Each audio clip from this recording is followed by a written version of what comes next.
Super Nintendo foi o carro-chefe, né? Foi aqui que deslanchou. Futebol, né? Os futebol do Super Nintendo, na época da Konami, né? Eu não sei se é da Konami, né? Que era o PES ainda, né? O Winning Eleven, isso, já era o Play 1. Mas era o futebol, Street. O Top Gear, a gente tem no Top Gear a musiquinha do Top Gear, né, pai? Até hoje na cabeça, né? Top Gear 1, pelo amor de Deus. Tô usando aparelho por causa desse.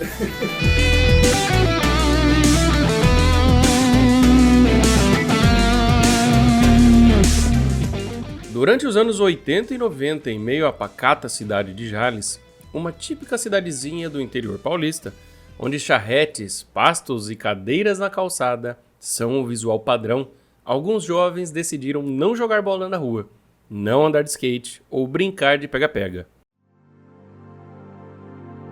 Eles estão nas locadoras de videogames, lugares que reúnem os melhores videogames da geração: Super Nintendo, Mega Drive e o mais recém-lançamento, PlayStation. Mas a pergunta que nós vamos te responder: o que são as locadoras, como elas se estabeleceram em uma cidade do interior? E qual o seu legado para as futuras gerações de jovens e adultos da cidade de Jales? As locadoras de videogames surgiram como resposta à crescente popularidade dos consoles de mesa. Enquanto o mundo se encantava com os avanços tecnológicos, aqui, nas ruas de Jales, esses locais se tornavam verdadeiros oásis para os amantes dos videogames. Tinha um mineiro aqui, um mocinho, tinha o apelido de mineiro. O pai dele tinha aquele negócio de disco ali. Então ele botou um negocinho de videogame aqui, era Super Nintendo. Aí ele parou, casou, ia mudar. E eu peguei a ideia dele, falei: vamos entrar de sócio aqui, eu tenho um local e você deu a ideia, nós vamos você sócio. Ele pegou e falou: não, eu faço tudo para você, eu vou mudar para Rio Preto. Eu falei: então eu peguei e comprei uns negócios dele e montei. Então a ideia foi dele, eu devo a ele aí, o sucesso disso. Aí a gente comprou um Master System, né, pai? Master System. Compramos acho que uns 2 Master System. Aí naquela época as TVs não tinha, né? A gente pegou em casa, a gente tinha 2 TVs em casa, uma era aquela de mudar o canal assim, né? Mas era colorida. E a outra, a gente pegou 2, né? Aí começou a usar, né, pai? A gente viu que o negócio ia dar certo, né? E ninguém tinha videogame na época, né? E era muito caro ter videogame. E aí começou a vir a molecada jogar, os nossos clientes, né? Aí a gente comprou outra TV, aí a gente comprou um Mega mais uma TV, aí depois compramos um Super Nintendo mais uma TV, outro Super Nintendo. Aí depois do Super Nintendo nós fomos pro PlayStation, né? Foi pro Play 1. Play 1, Play 2, depois que nós fomos pro computador. A Game Mania era um ícone das locadoras aqui em Jales. Localizada no coração da cidade, logo ao lado da Praça João Mariano de Freitas, a antiga Praça do Jacaré, aqui as bicicletas das crianças eram aglomeradas e postas umas sobre as outras. A locadora permitia que, em troca de R$1 ou R$2 a hora, o usuário poderia jogar diversos videogames ali dispostos, ou até mesmo permitia o aluguel de seus jogos por 1 ou 2 dias, ou até mesmo o final de semana todo. Afinal, sexta-feira era o dia oficial de alugar fita. Sempre que falamos em locadoras de videogames, é bom lembrarmos o motivo desses empreendimentos darem tão certo aqui no Brasil. Ao final dos anos 80, estávamos recém-saídos de uma ditadura militar.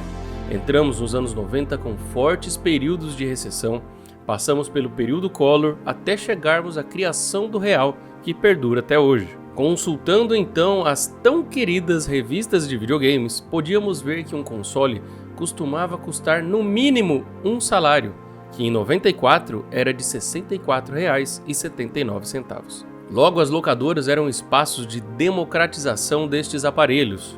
Ali, todas as classes se reuniam com um objetivo: diversão.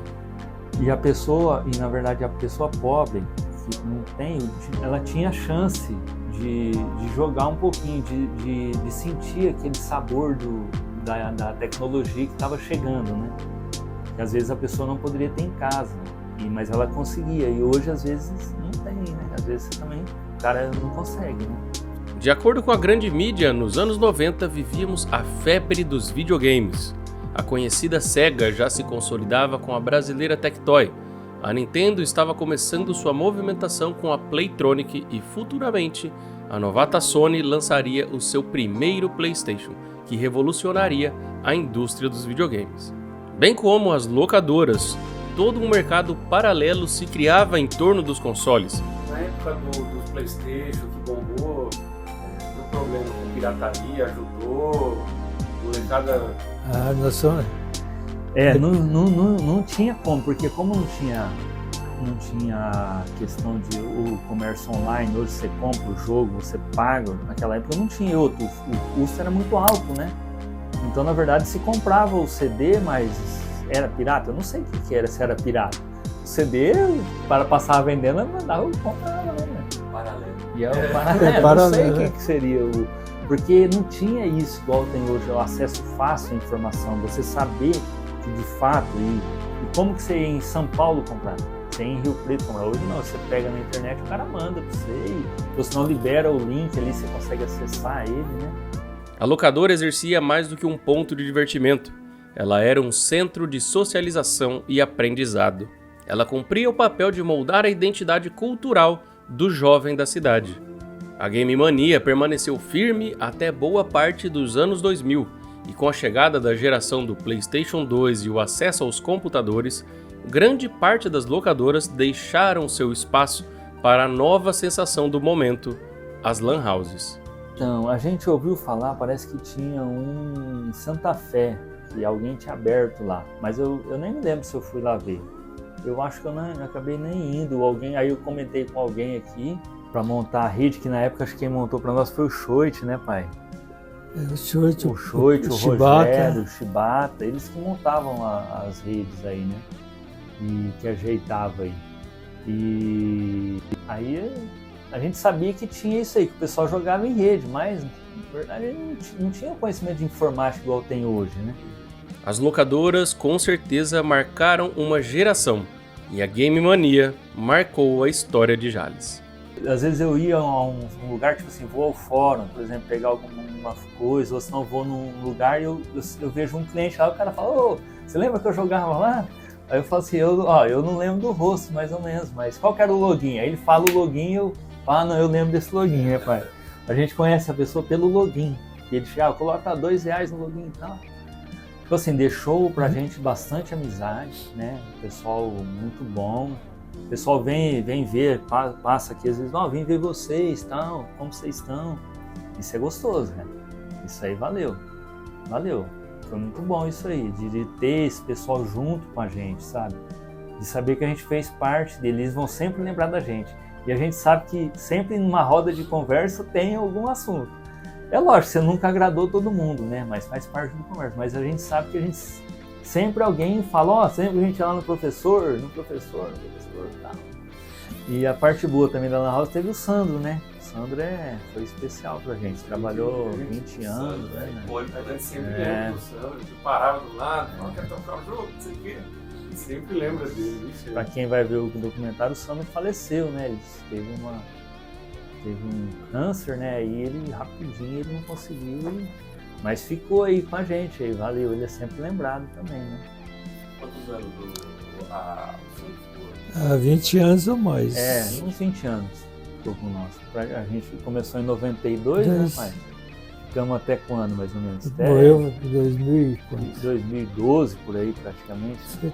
Ele começou um pouquinho depois de 92, né? Até ele vendia sorvete, ele vinha aqui jogar. Ele vendia sorvete, né? E passava aqui, né? Pra jogar, com o dinheiro do sorvete. Mas aí ele foi gostando e acabou ficando com nós, aí ficou vindo, né? Aí ele ficava ajudando aí e tal. Aí a mãe dele pediu, né? Ele pediu pra nós, pra deixar ele ficar aí com a gente e tal. E ele ajudava mesmo, ele acabou ficando meio que da família, né? Foi bem gratificante ter ele. Enquanto o tempo avança, é importante lembrarmos de onde viemos. As locadoras de videogames em nossa cidade de Jales podem ter desaparecido, mas a sua importância na história e na cultura do nosso povo é eterna.